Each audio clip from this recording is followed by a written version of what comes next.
As if Lot had not already sufficiently tested the grace and mercy of God by tarrying so long in Sodom prior to its destruction, he dares now to barter over real estate also. Though God in his wisdom instructs him to flee to the mountains, Lot pleads that he be allowed to escape instead to the small city of Zoar.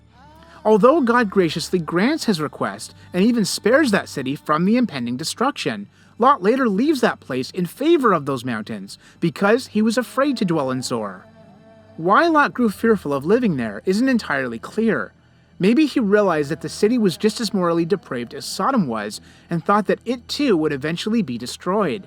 It's also possible that the citizens of Zoar didn't want Lot living there because, as the sole surviving family, they may have been seen as suspicious. Whatever the reason, Lot decides to take his daughters up into the refuge of the mountains to become cave dwellers. Their former life of riches and luxury was over. Worse still, Lot's decision now to move to such a remote location also had unexpected consequences. Indeed, as the eldest sister explains, "Our father is old and there is no man on the earth to come into us." Considering that they had just come from Zoar, which was still inhabited, her words are rather surprising. Were the men of Zoar unavailable? If indeed the people there saw Lot's family as a bad omen, then their men may not have been willing to marry them. While we can only speculate, Lot's daughters conclude that their isolated existence will make finding husbands next to impossible, and so they resort to a truly abominable act.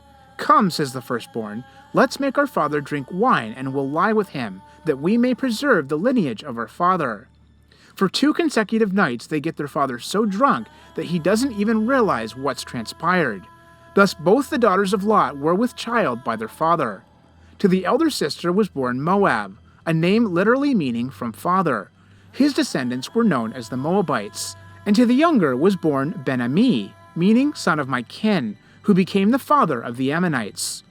It is highly ironic that Lot had earlier offered up his 2 daughters to the Sodomite mob, but in the end, he himself is hoodwinked into an illicit union with them. Truly, the women's judgment concerning how to resolve a difficult situation is as unacceptable as their father's is. And while the Bible never openly condemns the incident, the fact that the women knew their father would never willingly consent to such an act shows that it was unnatural.